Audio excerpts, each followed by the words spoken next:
There's been so much talk about inflation now, where it's headed, how do we deal with it?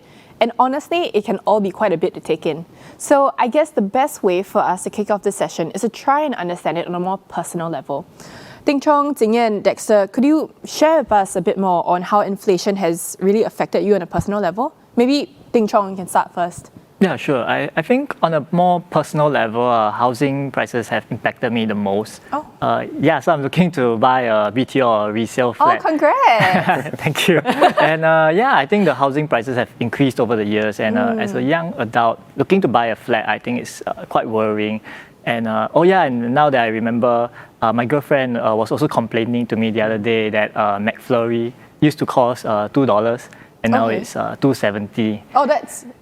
Yeah, it's quite a significant increase. And I think inflation affects everyone differently, and the effects can be felt even if you're not an investor. Zingyan, how about you? The housing prices also? Yeah, while inflation affects people differently, it affects us the same for some reason. So I came across some statistics when I was looking for a new place. So apparently private housing prices have gone up about 9%, and resale prices about 15%. So that is quite a big number. Yeah, and outside of housing, I was trying to look for some electronics recently, some upgrades for my own stuff, and also can't find anything that is reasonably priced. Everything is very, very expensive now. It's unfortunate. Yeah, I think for myself, I think because of buying food, I think it's quite noticeable that food prices have also gone up. This place whereby I used to buy egg tarts near my office, used to cost about $120, but now it's gone up to $160. And then I think if we take the train or even the MRT, I think the Public Transport Council has said that they've already raised prices by 4 cents. So maybe my trip used to cost about $164, but now it costs about $167. Yeah. And it all adds up, right? Yeah. I mean, everything I think is affected all of us on a personal level. Yeah. Well, when we look at inflation, we also look at CPI numbers. Ting Chong, could you tell us what are the components of the CPI? Yeah, sure. So the CPI tracks the change in prices of a fixed basket of consumption goods. It's mainly generally used by the general population. So examples are like housing, education, healthcare, and food prices, to name a few. And MAS also monitors a core inflation measure, which excludes accommodation and also private transport, as these are more influenced by supply-side policies rather than demand-induced inflation. So, for example, limiting your amount of COEs issued are likely to cause an increase in car prices rather than demand. Well, do you guys think that Singaporeans should be concerned about inflation? Dexter, any thoughts on that? I think Singaporeans should be concerned, especially if inflation continues to rise at an unsustainable rate. So the keyword is really unsustainable. Okay. If we continue to see inflation going up at a very high, fast pace, I think, as mentioned earlier, all of us have seen the real effects of inflation, and it's seen to be ranging from food to public transport to even housing prices. And then if you look at it in a local context, business costs has also been rising, and the cost of running a business has gone up, maybe because of labor shortages to hire foreign workers to come into maybe to Singapore to work. It's because of border controls, and then looking at also other like freighting costs to import goods and all that. And then there's also this issue of GST, so not only operating costs, but also GST could be raised this year. And maybe we could also even see a carbon tax, whereby if companies which gives the incentives to decarbonize. So I think you add up everything, the cost of running a business is getting higher. So this cost will be ultimately translated into higher prices of goods, and the effects will be felt by the consumer. So I think, if this continues, then Singaporeans definitely should be concerned. Yeah, the thing is though that a lot of Singaporean investors or consumers may think, hey, a lot of the crazy inflation numbers, your 6.8%, your 7%, that's all in the US. That's so far away. How would that affect me? Why should I be concerned? Well, the implication about investing in the US, inflation in the US is that you have to think about how it translates to their monetary policy. So right now, I think many markets or those leading banks are already pricing in 3 to 4 rate hikes this year. So we are looking at monetary tightening over in the US. So to understand how this will affect us here in Singapore, you first have to consider how the MAS controls our monetary policy to make sure that we get our sustained growth, right? So they normally do this through adjusting the band for their exchange rates. And the consequence of this is that you inadvertently lose control of your monetary policy in terms of your interest rates. So by losing control of your interest rates, we are essentially a price taker here. So as the US hikes its interest rates, our interest rates will likely follow, and maybe you will start to see it soon through our reflected through maybe our mortgage interest rates and bank deposit rates maybe. Right. So as a quick recap on what the Fed is doing, they will be quickening their pace on the asset tapering efforts. They will be reducing their balance sheets, they say. And we anticipate 3 to 4. And just now you were saying, Jamie Dimon was saying possibly even 6 to 7 this year? Yeah, I think yesterday he said around 6 to 7. So yeah, JP Morgan released their Q4 earnings yesterday, and I think Jamie Dimon said maybe even 6 to 7 rate hikes. That could be a bit frightening. And that's just for this year. We might even see another 3 more next year. So my question is, will the Fed's actions really help us to combat inflation? Will it bring us closer to the targeted inflation band? Do you guys have any thoughts on that? Yeah, maybe I can speak on that. So theoretically speaking, if they raise interest rates, definitely you have an impact on the economy because you have lesser money in circulation, and that will affect demand, and inflation should moderate.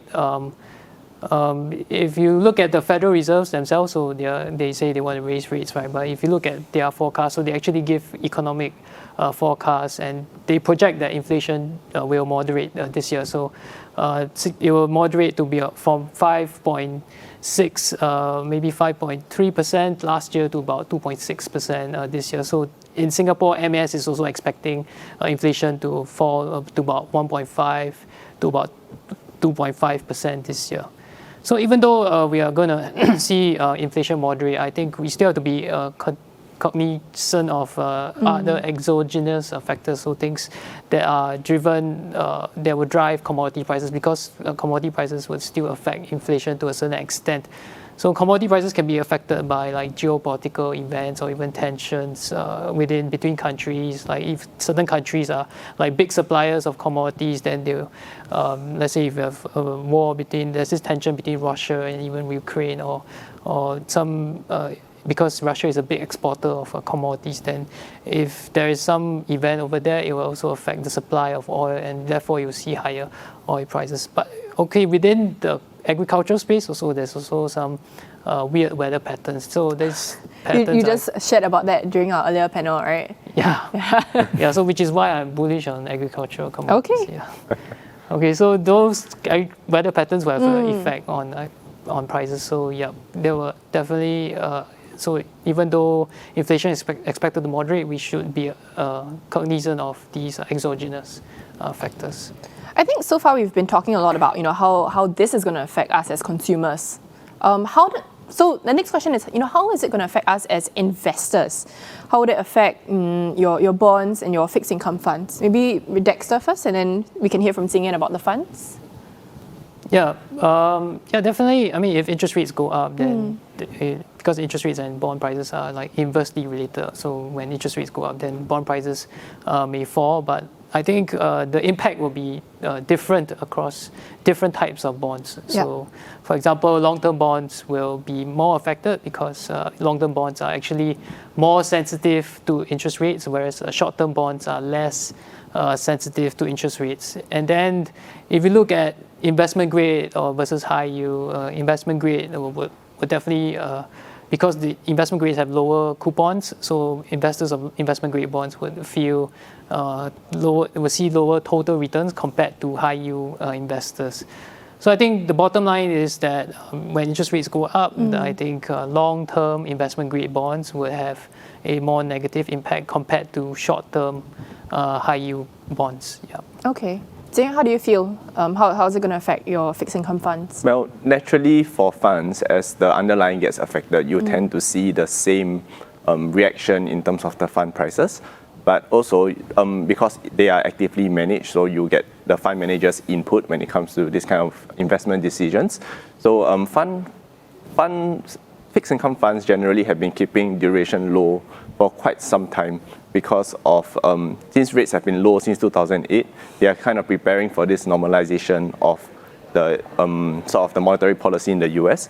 So because they are already preparing for this, the duration has already been kept low. So we are less likely to see very significant impact in terms of fixed income funds. I see. Okay, well, I'm not sure if you guys recall, and our listeners as well, but late last year, Temasek, they actually issued a 5-year SGD retail bond with a coupon rate of about 1.8% per annum. Unfortunately, in this space, we don't get a lot of new retail bonds coming up. So this was kind of a big deal. Anyway, I'm bringing this up because I'm thinking of using this as an example to understand how a bond can be attractive under like a couple of scenarios. So maybe Teng Chong, you help me with this. So just to understand, if I have this Temasek 5-year SGD retail bond in my portfolio and the rate hikes happen, generally speaking, what will happen? What can I expect? Yeah, so I think Dexter has mentioned this just now. Bonds have an inverse relationship to interest rates. So when the cost of borrowing increases and bond prices will fall and vice versa.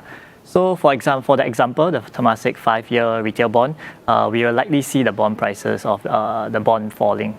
Okay, and let's say after all the rate hikes this year, however many may happen, what if they issue another 5-year SGD retail bond, or what could we expect? Yeah, so we will likely see the bond price, the coupon of the new issue be higher than the existing 5-year retail bond.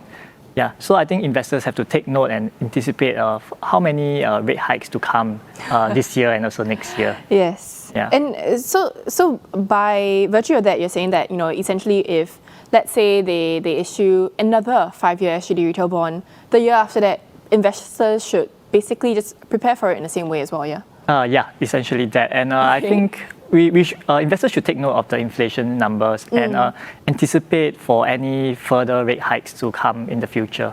Okay. So then my next question is, should investors really be buying bonds in a rate hike cycle? Because clearly that Temasek example I quoted just now, it didn't work out so well. I don't think we should rule out bonds. I think there's always buying opportunity even during a rate hike cycle. So the example given is an investment grade bond, and they are more susceptible to interest rate risks. Yeah. So as their spread mainly depends on interest rate. So bonds with longer duration will also face more volatility when interest rate rises. So I think investors can look into shorter duration during this period to find opportunities that they can capitalize on. Okay, so we should still be buying bonds. Yes. Investors should still continue with that. Okay, then I guess next, if we look at it, then how should investors be positioning their portfolios in a rate hike cycle? Dexter, any thoughts on that? I think as I mentioned earlier, we can buy short-term high yield bonds, and then Teng Chong. So there's definitely high opportunities in the rate hike cycle. So, but then no doubt, I mean, if interest rates go up, then there will be some impact on bonds. But I think we shouldn't really rule out bonds entirely because I'm also challenging the assumption that hikes, there will be interest rate hikes. So we don't know how different asset classes may behave in future, or whether how the markets will behave. Maybe if we see a fall in prices, or it can also some natural disaster or some exogenous event, it may also affect their outlook for interest rates. So we can't really tell, even though expectations is really high right now, but is that asset classes will behave differently. So historically, maybe if you look at gold and US dollars, even though they also have an inverse relationship, but there are also times whereby these gold and US dollars can also go up at the same time. Yeah, so I think we shouldn't rule out bonds, even though there's going to be interest rate hikes. It's always good to keep a diversified portfolio. So I think that is really key. Yeah, diversification. Yes. Jingyan, how do you feel about that? I think Dexter has emphasized the importance of diversification, and I very much agree with what he's saying here. People tend to only realize that their portfolios are not diversified, or they only start to miss it after it's too late and they've lost some money. Right. So have to re-emphasize how important this is.